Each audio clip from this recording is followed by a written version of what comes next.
আসসালামু আলাইকুম। Hello everyone, সবাই কেমন আছেন? আশা করছি যে যেখানে আছেন ভালো আছেন। তো টাইটেল দেখে অনেকেই বুঝতে পেরেছেন আজকে আমি কোন ভিডিও শেয়ার করব। আজকে হচ্ছে 17ই আগস্ট, আমার বড় ছেলের বার্থডে, 10 বছর পূর্ণ হলো। তো সে হচ্ছে খুব চাইনিজ পছন্দ করে, তার পছন্দ অনুযায়ী আজকে রান্না হবে। আর আমরা কিন্তু নিজেরাই আমাদের বাড়তি কোনো মেহমান বা বার্থডে পার্টি এগুলো আমরা করি না। তো ঘরোয়াভাবে বাচ্চাদের আনন্দ দেওয়ার জন্য আর কি খুশি অনুযায়ী রান্নাবান্না করতেছি। তো চিকেনটা ম্যারিনেট করে রেখেছিলাম, চিকেন কারি রান্না করব সকল ধরনের সস দিয়ে। তারপরে ম্যারিনেট করে রেখে এখন হচ্ছে ডুবো তেলে ভেজে নিচ্ছি। অবশ্যই চুলার আঁচটা লোতে রেখে তারপরে ভাজতে হবে। আর আমার ফ্রাই প্যান নিয়ে কেউ কোনো কমেন্ট করবেন না, কারণ ভাজা পোজার জিনিস পুরাতন জিনিসেই ভালো হয় আমার মতে। তো চিকেনটা কিন্তু আমি 3 ধাপে আর কি ভেজে নিয়েছি। তো চিকেনটা ভাজা হয়ে গেলে আমি এখন চলে যাব হচ্ছে আপনার চাইনিজ ভেজিটেবল রাইস, মানে মিক্সড ভেজিটেবল রাইস আর কি।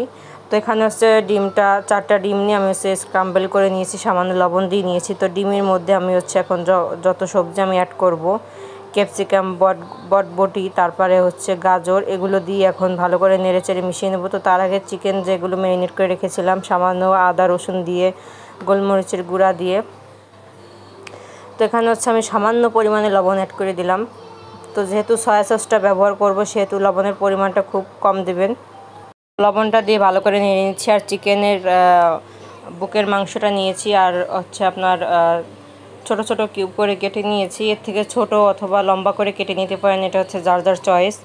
তো ভালো করে নেড়েচেড়ে রান্না করার পরে আমি হচ্ছে মোবাইল ধরে রান্নাটা মানে ভিডিওটা সবসময় করি। তো আমার যেহেতু বললাম যে অনেক বড় ট্রাইপড, বাচ্চা এসে ঝাঁকি দেয়, তো ওকে ওর বাবার কাছে সামলিয়ে আমি হচ্ছে আমার কষ্ট হচ্ছিলো, তো সে কারণে হচ্ছে ট্রাইপডটা সেট করে তারপরে হচ্ছে আমি দিয়ে দিলাম। তো এখানে গাজর কুচি, বটবটি আর ক্যাপসিকামগুলো আমি এরকম লম্বা লম্বা চিকন চিকন করে কেটে নিয়েছি। তো এটা হচ্ছে ভালো করে নেড়েচেড়ে আমি হচ্ছে তেলের ভিতরে ভেজে নেব। তো খুব সুন্দর করে ভেজে নিলে তারপরে হচ্ছে রাইসটা ভাজলে সবজিটা যে যতটুকু সিদ্ধ আর হবে। তো চাইনিজের মূল বিষয় হচ্ছে সবজিটা বেশি সিদ্ধ হবে না, মানে আধা সিদ্ধ হবে। তো এখানে হচ্ছে আমার তেলটা কম ছিল, আর আজকে হচ্ছে আমি অনেকটা মিক্স রাইস রান্না করব, সে কারণে হচ্ছে অনেকটা পরিমাণ সবজি তেল ইউজ করলাম। আপনারা আবার দেখে ভয় পাবেন না। তো এটা হচ্ছে থাকলে আমার 3 ছেলেই খুব পছন্দ করে, আমরা তো খাই, তো 3 ছেলেই খুব পছন্দ করে। আমার ছোটো বাচ্চা এই রাইসটা খুবই মিক্সড রাইসটা খুবই পছন্দ করে। তো এটা বেশি করে রান্না রেখে ফ্রিজে গরম করে দিয়ে তারপর হচ্ছে এদের মাঝে মাঝে দিই। তো এখানে হচ্ছে টমেটো সস দিয়ে দিলাম বেশ অনেক খানিকটা। আর চাইনিজের মূল রান্নাটা ডিপেন্ড করে আপনাদের সসের উপরে। আমরা যেহেতু রেস্টুরেন্টে গিয়ে খুব সুন্দর একটা ফ্লেভার বা স্বাদ পাই, সেটা হচ্ছে অনেকগুলো সস ওরা ব্যবহার করে। তো এখানে হচ্ছে ম্যাগি সস দিয়ে দিলাম সামান্য পরিমাণ। সসগুলো যেহেতু একদম অরিজিনাল চায়না সস, তো সেহেতু সসের পরিমাণটা খুবই কম ব্যবহার করতে পারে। এখানে দিয়ে দিলাম ফিশ সস। তো আজকে আমি পরিমাণ বলতেছি না, যেহেতু আমার খাবারের আইটেম অনেক বেশি। তো ভালো করে নেড়েচেড়ে এরপরে হচ্ছে আমি এখানে অ্যাডও করেছি আপনার ওয়েস্টার সস। তো এই সমস্ত সসের ফ্লেভারটা কিন্তু খুব সুন্দর আসতেছে দেওয়ার পরই। তো এখন হচ্ছে ভালো করে নেড়েচেড়ে রাইসটা 2 ভাবে দিয়ে দেব। তো ভালো করে রাইসটা আমি হচ্ছে সিদ্ধ করে সাইডে রেখে দিয়েছিলাম পানি ঝরাতে। আর অবশ্যই চেষ্টা করবেন একটু ছড়ানো পাত্রে দেওয়ার জন্য। আমি হচ্ছে 2-3 ভাগে করে রেখে দিয়েছিলাম যাতে রাইসটা বেশি সিদ্ধ না হয়ে যায়। তো এভাবে হচ্ছে উল্টে পাল্টে আমি হচ্ছে 2-3 বার দিয়ে তারপরে হচ্ছে ভালো করে মিশিয়ে নেব। আর অবশ্যই 2-3 ধাপে আপনারা লবণটা দিবেন, তার কারণ লবণটা পরে একবারে মিশাইতে গেলে খুবই কষ্ট হবে। আর সয়া সসটা দিবেন। তো সাইডে যে ভাতগুলো মেখেছিল সেগুলো দিয়ে দিলাম। তো এখন হচ্ছে ডিশ থেকে দিয়ে দেবো। তো ডিশটা গরম হওয়ার কারণে আমার হাত জ্বলছিল, তো ওই সাইডে একটু ভাত পড়ে গিয়েছে। তো যাই হোক, এভাবে দিয়ে আমি ভালো করে মিক্সড করে নিব।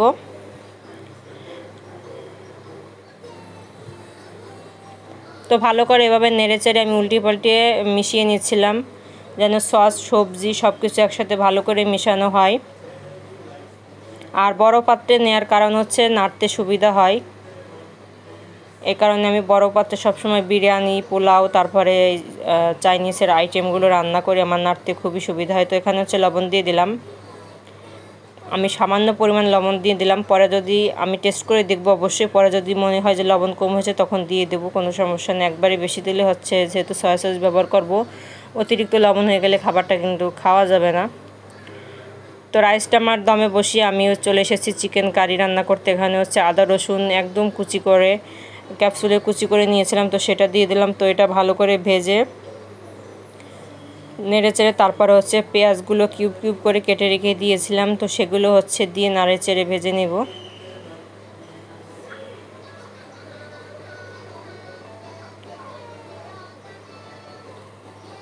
তো চিকেন কারিটাও কিন্তু আমাদের খুবই ফেভারেট।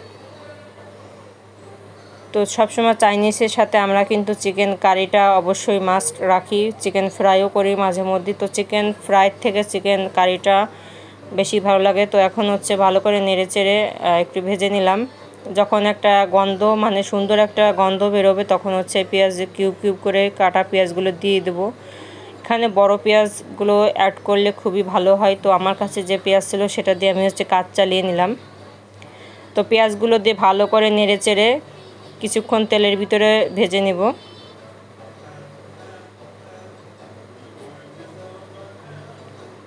তো তেলের ভিতরে খুব সুন্দর করে নেড়ে নেব। তো যারা নতুন আছেন, নতুন আপুরা বান্না শুরু করেছেন বা সংসার জীবন, তো তাদের অনেক উপকার হবে। তো এখানে হচ্ছে টমেটো সস দিয়ে দিলাম, oyster sauce, Maggi sauce, fish sauce, এই 4টে সস দিয়ে দিলাম, কারণ চাইনিজের আইটেম কিন্তু সসের উপর ডিপেন্ড করে।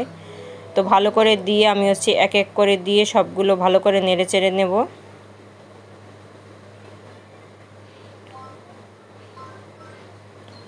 তো এরপরে হচ্ছে আমার রান্নার পর আরও একটু কাজ আছে, সেটা হচ্ছে আপনার আর এখানে হচ্ছে sweet chilli sauce, hot chilli sauce add করেছি কারিতে। মানে সুইট চিলি আর হট চিলি সস আমি কিন্তু রাইসে ব্যবহার করিনি, এটা শুধু কারিতে ব্যবহার করতে হয়, ভালো হয়। তো ভালো করে দিয়ে এখন হচ্ছে ওয়েস্টার সস দিয়ে দিলাম। তো পরিমাণটা আমি বলবো না, এখানে আমার চিকেনের আইটেম মানে বেশি খাবারটা, এই কারণে আমি হচ্ছে আমার আন্দাজ অনুযায়ী দিয়ে দিলাম। তো ভালো করে নেড়ে চেড়ে মিশিয়ে নেব সসের সাথে পেঁয়াজ। তারপরে হচ্ছে ক্যাপসিকাম দিয়ে দেবো। এরপরে আমি হচ্ছে শুধু সবুজ ক্যাপসিকাম এখানে অ্যাড করব, কারণ আমার হাতের কাছে সবুজ ক্যাপসিকামটাই ছিল। তো এখানে হচ্ছে টমেটো সসটা অ্যাড করতে ভুলে গিয়েছিলাম, তো সেটা হচ্ছে অ্যাড করে নিলাম। তো ভালো করে নেড়ে চেড়ে আমি হচ্ছে ক্যাপসিকামগুলো দিয়ে ভালো করে তেলের ভিতরে সসের সাথে দিয়ে দেবো। দেখুন কারির গ্রেভিটা কিন্তু খুব সুন্দর হয়েছে আর কালারটাও কিন্তু ফুটে উঠতেছে। তো এখন হচ্ছে ক্যাপসিকামগুলো কিউব কিউব করে কেটে এরকম বড় বড় করে কেটে দিয়ে দিলাম।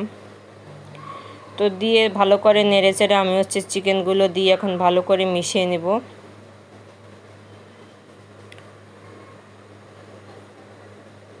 তো এটা পাত্র কিন্তু আমি বড় কড়াই নিয়েছি, বললাম যে নাড়তে সুবিধা হয়। তো আমার কষানো মানে সসের ভিতরে মিক্সড করা হয়ে গেছে, এখন হচ্ছে চিকেনগুলো দিয়ে নেব। তো ভালো করে কিছুক্ষণ 5-6 মিনিট এভাবে নেড়েচেড়ে একটু রেখে তারপরে হচ্ছে আমি একটু পানি দিয়ে নেব, যাতে সসটা মাংসের ভিতরে এবং ক্যাপসিকামের ভিতরে ঢুকে। তো পানির ভিতরে আমি হচ্ছে একবারে কর্নফ্লাওয়ার অ্যাড করে দিয়েছি। তো পানিটা বেশি দেখে আবার ভয় পাবেন না, যেহেতু আমার অনেক চিকেন, তো সে কারণে আমি একটু পানিটা বেশি দিয়েছি। আর কর্নফ্লাওয়ারটা কিন্তু এখানে আমি সামান্য পরিমাণ অ্যাড করেছি, যেন পানিটা মানে ঝোলটা শুকিয়ে হচ্ছে যে গ্রেভিটা থাকে সেটা দিয়ে আমাদের সবার হয়ে যায়। আমাদের এখানে গ্রেভিটা, চিকেনের গ্রেভিটা কিন্তু বেশি পছন্দ। তো এই যে আমার হয়ে গিয়েছে মিক্স রাইস চাইনিজ। তো দেখুন কতটা ঝরঝরে এবং পারফেক্ট হয়েছে। আর এখন দেখাবো কারি। দুইটা আইটেম কিন্তু একদম পারফেক্ট হয়েছে, কালারটাও মাশাআল্লাহ সুন্দর হয়েছে, খেতেও মজা হয়েছে অনেক। তো এরপরে হচ্ছে আমি নিজে হাতে একটা কেক বানিয়ে দিয়েছি, ডোরিমন কেক। তো এটার আমি আর ভিডিও করিনি, কারণ শরীরটা ভালো ছিল না, বাচ্চাটাও অসুস্থ, ছোট ছেলে। তো সে কারণেও কিন্তু পাশের পা দেখতে পারছেন, ও কিন্তু প্রচুর কান্না করছে। তো আমার বড় ছেলের জন্য সবাই দোয়া করবেন যাতে ও অনেক বড় হয়। ওকে মাদ্রাসায় ভর্তি করেছি, আমার 2 ছেলে মাদ্রাসায় পড়ে যেন অনেক বড় একজন আলেম হতে পারে। আর এই সমস্ত জন্মদিন নিয়ে আপনারা কেউ বাজে কথা বলবেন না।